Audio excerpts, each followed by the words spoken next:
ঈশ্বৰৰ আশীৰ্বাদ, ৰাইজৰ মৰম, ৰাইজৰ আশীৰ্বাদ যে আজি চলচ্চিত্ৰ উদ্যোগটো ইমান সুন্দৰকৈ ঠন ধৰি উঠিছে যে আমি যিফালে চাওঁ সিফালে অসমীয়া চিনেমাৰ পোষ্টাৰ। আজি কিছুদিন আগতে ভাইমন দা চাবলৈ যাওঁতে 2-3খন চিনেমাৰ পোষ্টাৰ একেলগে দেখি আপ্লুত হৈছিলোঁ। কিন্তু তাৰ পাছত আচলতে আকৌ যেতিয়া চিন্তা কৰি চাইছোঁ, তেতিয়া অলপ আগৰ পৰা মনত পেলোৱাৰ লগে লগে অসমীয়া ছবি চলা আৰম্ভ কৰাৰ লগে লগে হিন্দী চিনেমা যিমান আমাৰ লগত চলিছিলে, আটাই বাণিজ্যিক দিশত কিন্তু অসমীয়া ছবিখনতকৈ কম সফল। গতিকে ই প্ৰমাণ কৰিছে দুনাই যে অসমীয়া দৰ্শকে অসমীয়া ছবি চায়েই ভাল পায়।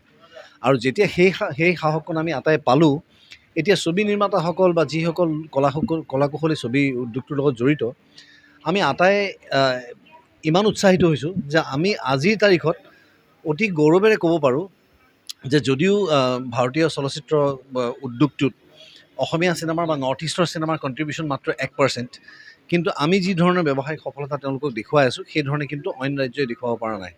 কাৰণ আমি যিমান কম টকাত ছবি নিৰ্মাণ কৰি ব্যয়বহুল বুলি কওঁ, তেনেকুৱা আমাৰ এতিয়া আজি ৰুদ্ৰখনৰ যদি মই উদাহৰণ দিওঁ, ৰুদ্ৰখনৰ আমাৰ গোটেই চিনেমাখনৰ যিটো বাজেট, সিমান বাজেটত তেওঁলোকৰ এটা একশ্যন ছিকুৱেঞ্চো নোলায়। গতিকে তাৰ পাছতো যিহেতু আমি কৰিব পাৰিছোঁ, এই আৰু এটা কথা প্ৰমাণ কৰিছে যে অসমীয়া কলাকুশলী চলচ্চিত্ৰ কৰ্মী যিসকল আছে, আটাই যথেষ্ট কষ্ট কৰিব পাৰে, দুগুণে কষ্ট কৰোঁ আচলতে আমি। আৰু তাৰ পাছত আমি এখন ছবি তৈয়াৰ কৰি হলত উলিয়াই দিওঁ। তাৰ পাছত যেতিয়া দৰ্শক ৰাইজৰ এই ধৰণৰ মৰম, এই ধৰণৰ সঁহাৰি আমি পাওঁ, তেতিয়া ক'ব নোৱাৰাকৈ মনত এটা বিশ্বাস উপজে যে ভাৰতবৰ্ষক দ্বিতীয়খন ছবি অসমে দিছিলে। প্ৰথমখন আছিলে চাইলেণ্ট, তাৰপিছত আমি দিলোঁ টকি। গতিকে জ্যোতিপ্ৰসাদ আগৰৱালাদেৱৰ যি প্ৰচেষ্টা তেতিয়া তেওঁলোকে হাতত লৈছে, সেই হিচাপে আচলতে আমি বহুত আগুৱাই যাব লাগিছিল। কিন্তু বিভিন্ন সমস্যাৰে জৰ্জৰিত অসমখনে আজিলৈকে সেই দিশে আচলতে মনোযোগ দিবই নোৱাৰিলে যে কমাৰ্চিয়েল চিনেমা এখন বা বিনোদনধৰ্মী ছবি এখন কি ধৰণে বাণিজ্যিক দিশত সফল হ'বলৈ কি বস্তুৰ প্ৰয়োজন, যেনে হলৰ প্ৰয়োজন। আজি সৌভাগ্যৱান কথা যে লখিমপুৰৰ নিচিনা ঠাইত দাঁতিকাষৰীয়া অঞ্চলৰ সকলো হলবিলাক মিলাই প্ৰায় 6টা হল আছে। কিন্তু এনেকুৱা বহুত কম জেগা আছে য'ত এটা হলো নাই, বা বহুত জেগা আছে য'ত এটা হলো নাই। আজি নলবাৰীত কিছুদিন আগতে তেওঁলোকে এটা হল পাইছেহে, চতু মহাৰাজ এটা হল।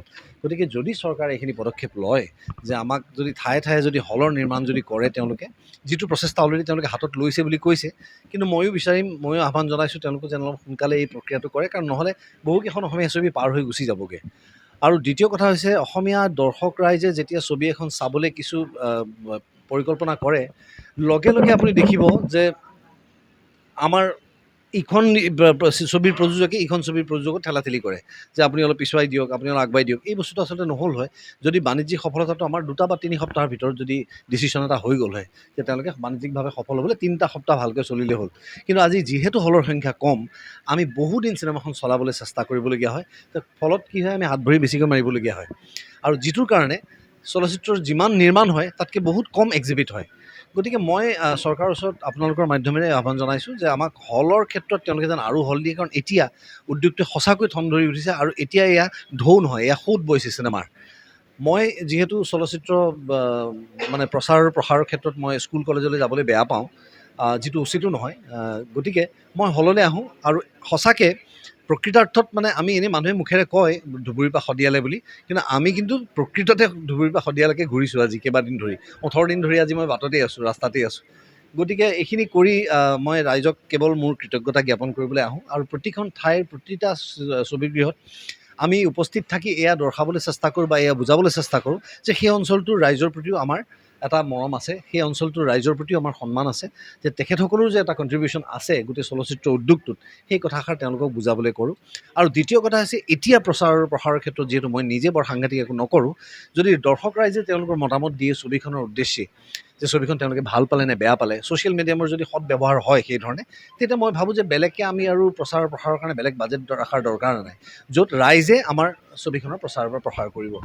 লগতে হল নিৰ্মাণটো ধৰি মই হল নিৰ্মাণৰ কথা ক'লোৱেই, কিন্তু যিবোৰ আমাৰ ঐতিহাসিক হল যিকেইটা আছে, যিকেইটা বন্ধ হৈ গৈছে, সেইকেইটা পুনৰজীৱিত কৰাৰ তেওঁলোকে চিন্তা কৰিব লাগে। দ্বিতীয়তে যিবোৰ হলৰ অৱস্থা বেয়া হৈছে, যাৰ কনষ্ট্ৰাকশ্যন এতিয়া হেৰি দৰকাৰ, গতিকে সেইবিলাকত তেওঁলোকে অলপমান হাত দিয়ক আৰু এই কামটো সোনকালে কৰক। আৰু নতুনকৈ চিনেমা মানে চলচ্চিত্ৰ এটা গৃহ এটা নিৰ্মাণ কৰি যিসকল প্ৰযোজক বহি আছে, যিয়ে এতিয়ালৈকে নথি পত্ৰৰ অভাৱত তেওঁলোকে হলটো আৰম্ভ কৰিব পৰা নাই পাৰ্মিশ্যনৰ কাৰণে, তেওঁলোকক যদি ছিংগল উইণ্ড' ক্লিয়াৰেঞ্চ এটা দিয়ে, য'ত তেওঁলোকে সকলো নথি পত্ৰ পাই যায়, তেতিয়া মই ভাবোঁ সোনকালে আমাৰ বিপণী ক্ষেত্ৰখন ডাঙৰ হৈ গৈ থাকিব। গতিকে এইখিনি তেওঁলোকে কৰক সদ্যহতে, তাৰ পাছত বাকী আৰু বহু আলোচনাত আমি বহিব লাগিব, য'ত নেকি আমি শ্বুটিং কৰাৰ ক্ষেত্ৰত যেতিয়া আমাক এটা লোকেশ্যনৰ প্ৰয়োজন হয়, লোকেশ্যনটো যদি আমাক যদি চৰকাৰৰ পিনৰ পৰা দিয়ে, আমি অযথা টকা ব্যয় কৰিবলগীয়া নহয় তাত। তেনেকুৱা ধৰণৰ, কাৰণ চৰকাৰক দেখা গৈছে তেওঁলোকে মানুহে খোজকাঢ়িবলৈ কোনোবা এটা ঠাইত কোনোবা এখন বাট বন্ধ কৰি দিয়ে এটা ছাইডমান। গতিকে চলচ্চিত্ৰ এখনৰ শ্বুটিঙৰ ক্ষেত্ৰতো তেওঁলোকে এইটো কাম কৰিব পাৰে। গতিকে তেওঁলোকে যদি আমাক তাত সহায় কৰি দিয়ে, তাৰোপৰি যিবোৰ টুৰিষ্ট লজ আছে, সেইবিলাক লজত যদি আমাৰ একমডেশ্যনখিনি যদি আমাক যদি এটা ছাবচিডাইজ ৰেটত দি দিয়ে, তেতিয়াহ'লে মই ভাবোঁ চলচ্চিত্ৰ কৰ্মীসকল যেতিয়া লোকেশ্যনলৈ যায়, তেওঁলোকে তাত থকাটো কৰিলে আমাৰ আকৌ অযথা অলপমান টকা ব্যয় নহয়। গতিকে এই ধৰণে যদি আমি বাহিৰা বা যিখিনি খৰচ আমি কাট ডাউন কৰিব পাৰোঁ, কৰি যদি আমি কেৱল চলচ্চিত্ৰখনত যিখিনি দেখা পাম পৰ্দাৰ ভিতৰত, তাত যদি খৰচ কৰিবলগীয়া হয়, তেতিয়া ইমান কম টকাত কিন্তু আমি তেতিয়াহে ভাৰতবৰ্ষৰ যিকোনো এটা চলচ্চিত্ৰ উদ্যোগ বা আন্তঃৰাষ্ট্ৰীয় পৰ্যায়তো আমি তেওঁলোকক ফেৰ মাৰিব পাৰিম।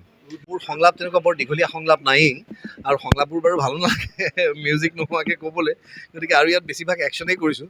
গতিকে মই ভাবোঁ আপোনালোকে তাত চালেই বেছি ভাল পাব, নহ'লে মোৰ প্ৰতি ভাল পোৱাটো মোৰ প্ৰতি থকা ভাল পোৱাটো কমি নগ'লেই হৈছে আৰু খালি কাৰণ একেবাৰে মিউজিক নোহোৱাকৈ সংলাপ কোৱাটো অলপমান টান কাম। যা হওক, জীয়াই থাকিবলৈ মানুহক বহু বস্তুৰ প্ৰয়োজন। মোৰ যি আছিল তহঁতে চব কাঢ়ি লৈ গ'লি, এতিয়া মোক কেৱল এটা বস্তুৱে লাগে, প্ৰতিশোধ। এই প্ৰতিশোধৰে ৰুদ্ৰৰূপ আপোনালোকে হলৰ ভিতৰত দেখা পাব। যিকোনো খবৰৰ বাবে যোগাযোগ কৰক 7099017330 লগতে 7099017110 নম্বৰত।